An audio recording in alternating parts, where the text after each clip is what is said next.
Welcome back student. Welcome to another video tutorial from Shivaji Group of Institution. Myself as Keval, and today I am going to explain the next topic of the lesson molecular basis of inheritance. और इस chapter में मैं बात करूंगा DNA के structure की। तो चलिए स्टार्ट करते हैं topic the structure of DNA molecule. सबसे पहले वो साइंटिस्ट जिसने डीएनए की संरचना को बताने का प्रयास किया था वो साइंटिस्ट थे लेविन साइंटिस्ट। लेविन ने 1901 में सबसे पहले ये बताने की कोशिश की कि डीएनए का जो स्ट्रक्चर होता है वो टेट्रा न्यूक्लियोटाइड से मिलके बना होता है। यानी कि इनकी जो स्ट्रक्चर था, इनकी जो हाइपोथेसिस थी उसको टेट्रा न्यूक्लियोटाइड हाइपोथेसिस कहते हैं। टेट्रा न्यूक्लियोटाइड हाइपोथेसिस किसने दी थी? लेविन ने दी थी 1901 में। इन्होंने अपनी इस थ्योरी में बताया था कि जो डीएनए में 4 प्रकार के नाइट्रोजनस बेस होते हैं, एडेनिन, ग्वानिन, थाइमिन, साइटोसिन। यही 4 प्रकार के न्यूक्लियोटाइड, ये 4 प्रकार के नाइट्रोजनस बेस एक दूसरे से रिपीट करते रहते हैं। कहने का मतलब है एडेनिन, ग्वानिन, थाइमिन, साइटोसिन के बाद फिर एडेनिन, ग्वानिन, थाइमिन और साइटोसिन आता चला जाता है और डीएनए का एक स्ट्रैंड बन जाता है। तो ये टेट्रा न्यूक्लियोटाइड हाइपोथेसिस थी जो सबसे पहले लेविन ने दी थी 1901 में। डीएनए के एक स्ट्रैंड पे अगर adenine, guanine, thymine, cytosine, adenine, guanine, thymine, cytosine का रिपीटेड सीक्वेंस होता है, ये इन्होंने बताया था। इसके बाद दूसरे साइंटिस्ट थे चारगाफ। चारगाफ ने 1950 में एक रूल दिया जिसे चारगाफ रूल कहते हैं।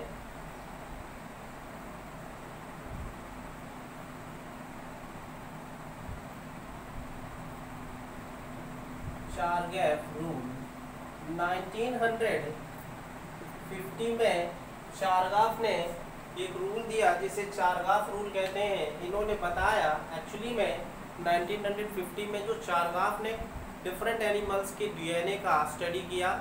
इन्होंने अलग अलग प्रकार के जंतुओं में डीएनए को बाहर निकाला और इन्होंने जब डीएनए की स्टडी की तो इन्होंने पाया कि प्रत्येक डीएनए में प्यूरिन का अमाउंट पिरिमिडीन के अमाउंट के बराबर होता है। द अमाउंट ऑफ प्यूरिन का अमाउंट पाइरिमिडीन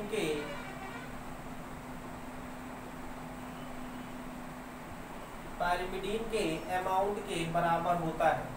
2 प्रकार के नाइट्रोजनस बेस पाए जाते हैं डीएनए में, जैसा कि पहले बताया जा चुका है, प्यूरिन एंड पिरिमिडीन। तो दोनों डीएनए के प्रत्येक मॉलिक्यूल्स में प्यूरिन का कंसंट्रेशन पिरिमिडीन के कंसंट्रेशन के बराबर होता है। ये चारगाफ ने बताया। प्यूरिन में आपको पता है एडेनिन और ग्वानिन आते हैं और पाइरिमिडीन में थाइमिन और साइटोसिन आते हैं। तो एडेनिन और ग्वानिन का अमाउंट थाइमिन और साइटोसिन के अमाउंट के बराबर होता है। पहला पॉइंट चारगाफ ने ये बताया। इसके बाद इन्होंने ये दूसरे पॉइंट में ये बताया कि adenine, guanine, thymine and cytosine, adenine का अमाउंट थाइमिन के अमाउंट के बराबर होता है। इसका मतलब ये हुआ the concentration of adenine is always equal to that of thymine in a DNA molecule। और दूसरा पॉइंट इन्होंने बताया कि ग्वानिन का अमाउंट हमेशा साइटोसिन के अमाउंट के बराबर होता है। The molar concentration of guanine is always equal to that of cytosine। Guanine का अमाउंट साइटोसिन के बराबर होता है। तो ये इन्होंने दूसरा पॉइंट बताया था चारगाफ रूल में। तीसरी बात इन्होंने ये बताई कि प्रत्येक स्पीशीज में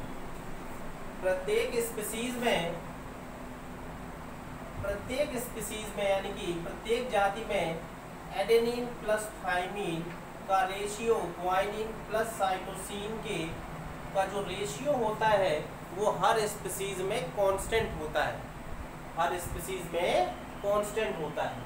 एडेनिन प्लस थाइमिन का अमाउंट का रेशियो ग्वानिन प्लस साइटोसिन का adenine plus thymine ratio to the guanosine plus cytosine is always constant for a particular kind of species. एक ही प्रकार की जाति में ये सेम होगा, बट अलग अलग जातियों में ये अलग अलग पाया जाएगा। यानी कि एक ही ग्रुप की जाति लेते, जैसे ह्यूमन बींग्स की बात करते हैं अगर हम, तो प्रत्येक ह्यूमन बींग्स में अगर हम देखें उसमें एडेनिन प्लस थाइमिन का रेशियो गुआइनोसिन प्लस साइटोसिन के साथ जो है वो हमेशा एक कांस्टेंट वैल्यू में आएगा। ये इन्होंने बताया था चारगाफ रूल्स में।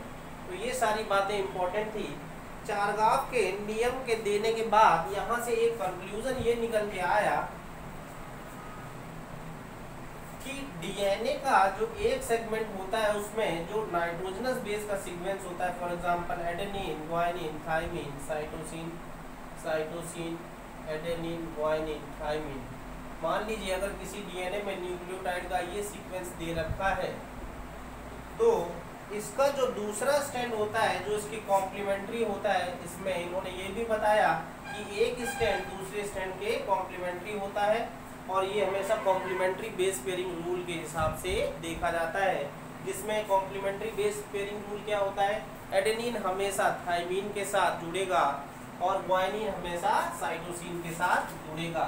इसको याद करने का एक तरीका है, एडेनिन, गुआनिन, थाइमिन, साइटोसिन ऐसे लिख दीजिए आप। और उसके बाद इसमें एडेनिन हमेशा थाइमिन के साथ जुड़ेगा, गुआइनोसिन हमेशा साइटोसिन के साथ जुड़ेगा। एडेनिन थाइमिन के साथ डबल बॉन्ड से जुड़ता है, डबल हाइड्रोजन बॉन्ड से जुड़ता है, और गुआइनोसिन साइटोसिन से हमेशा ट्रिपल बॉन्ड से जुड़ता है। तो ये कॉम्प्लीमेंट्री बेस पेयरिंग होती है। अगर डीएनए का एक सेगमेंट 5' to 3' डायरेक्शन में रन करेगा तो दूसरा सेगमेंट 3' to 5' डायरेक्शन में रन करेगा, 3' to 5' डायरेक्शन में रन करेगा। दोनों स्ट्रैंड एक दूसरे के एंटी पैरेलल होते हैं। अगर यहाँ पे एडेनिन है तो इसका कॉम्प्लीमेंट्री बेस पेयरिंग थाइमिन होगा, यहाँ पर इसका कॉम्प्लीमेंट्री बेस पेयरिंग साइटोसिन होगा। इसी तरीके से थाइमिन हमेशा एडेनिन के साथ कॉम्प्लीमेंट्री बेस पेयरिंग बनाता है। साइटोसिन यहाँ G होगा, यहाँ G होगा, यहाँ T होगा, यहाँ C होगा और यहाँ A होगा। तो ये कॉम्प्लीमेंट्री बेस पेयरिंग रूल होता है। तो इस अगर हमको ये कॉम्प्लीमेंट्री बेस पेयरिंग रूल आता है, तो अगर हमको किसी डीएनए के एक स्ट्रैंड का सीक्वेंस हमको दे दिया जाए तो हम दूसरे स्ट्रैंड का सीक्वेंस अपने आप निकाल लेते हैं कॉम्प्लीमेंट्री बेस पेयरिंग रूल के हिसाब से। तो ये तो था चारगाफ रूल्स जो 1950 में चारगाफ ने दिया था। This is all over today. Thank you student. In next lecture I will tell the double stranded structure of DNA molecule. Thank you.